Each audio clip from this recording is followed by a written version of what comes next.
BJP শাসিত রাজস্থানে মালদার শ্রমিক খুন, তা আবার বাংলা বলার জন্য, বাংলা ভাষায় কথা বলার জন্য, এমনটাই পরিবার অভিযোগ করছে। রাজস্থানের জয়পুরে শ্রমিকের বস্তাবন্দি দেহ উদ্ধার হয়েছে, নৃশংসভাবে তাকে খুন করা হয়েছে, অ্যাসিড দিয়ে পুড়িয়ে খুনের অভিযোগ।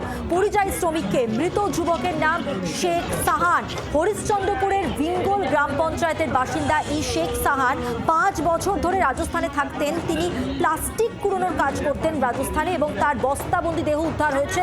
বাংলা ভাষায় কথা বলার জন্যই তাকে খুন করা হয়েছে। পরিবার অন্তত সেই অভিযোগই করছে। তার বাবা কি বলছেন শুনুন।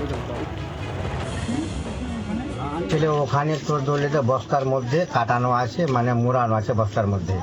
আমার বড় জামাই বলল যে আমি শুনতে পাচ্ছি যে নাকি তোমার ছেলেকে যে জায়গায় বসবাস করছে তার আগা বগন নাকি আমি শুনতে পার। মামা জামাই বলছে যে সাল্লার মধ্যে মানে কাটলা কাটিয়ে মানে ঢুকাই রেখেছে। কথা বলবো, আমাদের সঙ্গে টেলিফোন লাইনে রয়েছেন প্রতিনিধি রণজয় সিংহ। রণজয়, আমরা পরিবারের বক্তব্য শুনলাম, পুলিশ কি বলছে? মোটামুটি পুলিশের তরফ থেকে যে অভিযোগ, পুলিশের কাছে যে অভিযোগ করা হয়েছে সেই অভিযোগের ভিত্তিতে পুলিশ কর্তারা রাজস্থান পুলিশের সঙ্গে যোগাযোগ করছেন। এই শ্রমিকের মৃত্যু ঘিরে যে অভিযোগ উঠেছে, সেই মৃত্যুর কিভাবে ঘটেছে তারই তদন্ত করা হচ্ছে।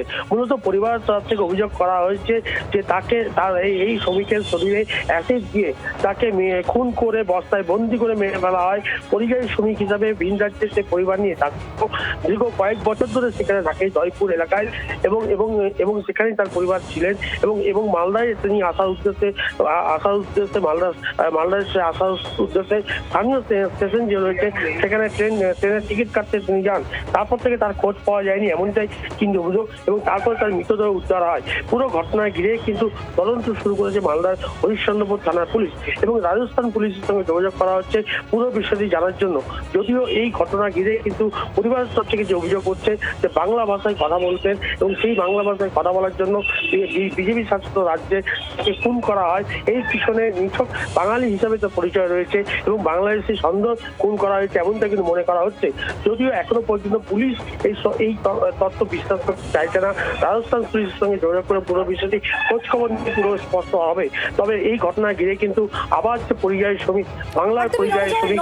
সঙ্গে থাকো আমাদের এই মুহূর্তে তৃণমূল মুখপাত্র রিজু দত্ত রয়েছেন টেলিফোন লাইনে। রিজু বাবু, আবারও সেই একই ঘটনা, বাংলা ভাষা বলার কারণে খুন হতে হলো মালদার বাসিন্দাকে। রাজস্থানে, বিজেপি শাসিত রাজস্থানে খুন। পরিবার অভিযোগ করছে বাংলা ভাষায় কথা বলার জন্যই এই খুনের ঘটনা। অত্যন্ত মর্মান্তিক ঘটনা। আর পরিবার যে কথাটা বলছে তাকেই তো আমাদের মান্যতা দিতে হবে। আর এটা তো প্রথম নয়। বাংলা ভাষা বলাটা এখন বাংলার বাইরে বিজেপি শাসিত ভারতবর্ষে অপরাধ হয়ে গেছে। এরা আমাদের মাতৃভাষাকে বাংলাদেশি ভাষা বলে। এরা আমাদের মনীষীদের দৈনন্দিন অপমান করে। এরা বাংলাকে সহ্য করতে পারে না। এরা আমাদের পাত থেকে মাছ মাংস কেড়ে নিতে চায়। বাংলা আর বাঙালি, তাদের অস্তিত্ব রক্ষা করার লড়াই তো আমরা লড়ছি। তৃণমূল কংগ্রেস, মমতা ব্যানার্জি, অভিষেক ব্যানার্জি লড়ছে। ছি, একটা গরিব পরিযায়ী শ্রমিক পেটের দায়ে নিজের সংসারের মুখে দুটো অন্ন তুলে দেওয়ার জন্য রাজস্থানে প্লাস্টিক তোলার কাজ করতে গেছিল। তার সাথে এইরকম ঘটনা ঘটলো। ভগবানও এদের ক্ষমা করবে না। কিন্তু এই মৃত্যুর যথাযথ তদন্ত হওয়া উচিত এবং এর পেছনে যারা আছে তাদের বিরুদ্ধে কঠোর থেকে কঠোর আইনি ব্যবস্থা নেওয়া উচিত।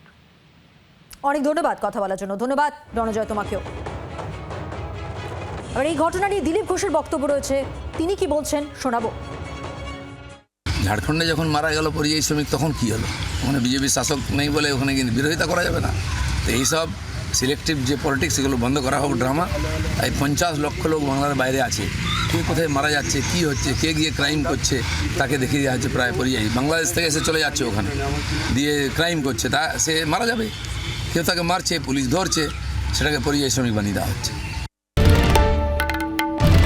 বাংলার আওয়াজ, বাঙালির আবেগ, জি 24 ঘন্টা।